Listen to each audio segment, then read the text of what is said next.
Assalamualaikum warahmatullahi wabarakatuh. Hai semua, perkenalkan nama saya Zandi. Di sini saya akan membahas tentang makna filsafat dalam kehidupan sehari-hari. Dengan tema yang telah saya pilih, mari kita pelajari sama-sama yuk. Apa sih kaitannya dengan filsafat? Sebelum itu, kita harus tahu juga nih, apa sih filsafat itu? Nah, ini nih pengertian filsafat. Filsafat itu adalah studi tentang seluruh fenomena kehidupan dan pemikiran manusia secara kritis dan dijabarkan dalam konsep mendasar. Nah, di sini saya akan membahas tentang metafisika. Apa sih itu metafisika? Dan apa hubungannya dengan filsafat? Di sini saya kasih judul Melihat yang tak kasat mata. Apa sih hubungannya melihat yang tak kasat mata dengan filsafat? Lalu apa itu metafisika? Nah, ini nih pengertian metafisika. Metafisika itu adalah cabang ilmu filsafat yang berkaitan dengan proses analitis atas hakikat fundamental mengenai keberadaan dan realitas yang menyertainya. Lalu dari mana sih kata metafisika ini berasal? Metafisika berasal dari bahasa Yunani yaitu meta yang artinya itu setelah atau dibalik, dan fisika artinya hal-hal yang ada di alam ini. Penggunaan istilah metafisika telah berkembang untuk pada hal-hal yang di luar dunia fisik. Toko buku metafisika sebagai contohnya. Bukanlah menjual buku mengenai ontologi, melainkan lebih kepada buku-buku mengenai ilmu gaib atau sihir, pengobatan alternatif, dan hal-hal sejenisnya. Oleh sebab itu, istilah metafisika saat ini erat hubungannya dengan hal-hal yang bersifat gaib atau supranatural. Padahal ya, dalam metafisika ada sebuah paham yang disebut dengan paham naturalisme. Apa sih paham naturalisme itu? Paham naturalisme menganggap bahwa gejala-gejala alam tidak disebabkan oleh hal-hal yang terdapat di alam itu sendiri, yang dapat dipelajari dan diketahui.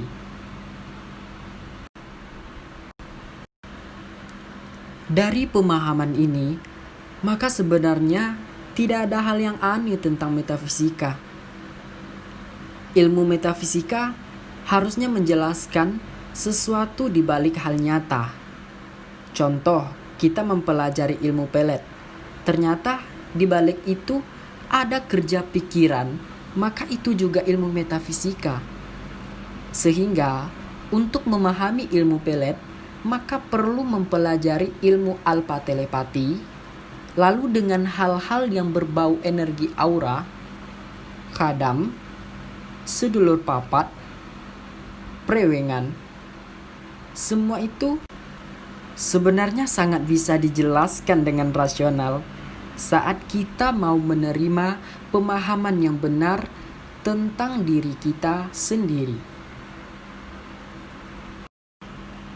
Sebenarnya, apa yang dilakukan oleh orang-orang yang katanya paranormal, katanya pintar itu, sebenarnya semua orang bisa. Bukan orang tertentu saja. Hanya banyak orang yang belum menyadari itu, belum menyadari dirinya dengan benar.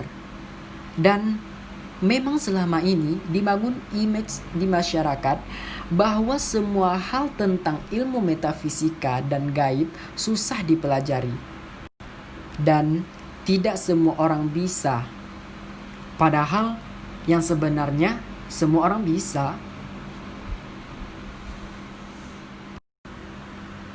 Semua hal dalam setiap kejadian bisa dijelaskan secara logika, secara rasional. Karena itu kenapa Tuhan menyuruh kita untuk berpikir.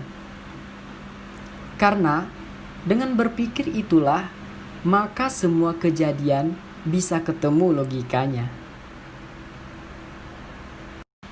Nah, ternyata metafisika ini erat kaitannya loh dengan filsafat. Metafisika adalah cabang ilmu filsafat yang berkaitan dengan proses analitis atau hakikat fundamental mengenai keberadaan dan realitas yang menyertainya. Kajian mengenai metafisika umumnya berporos pada pertanyaan mendasar mengenai keberadaan dan sifat-sifat yang meliputi realitas yang dikaji. Pemaknaan mengenai metafisika bervariasi dan setiap masa dan filsuf tentu memiliki pandangan yang berbeda. Jadi, metafisika merupakan cabang filsafat yang mempelajari penjelasan asal atau hakikat objek fisik di dunia, di mana metafisika mempersoalkan realitas dan dunia dengan segala struktur dan dimensinya.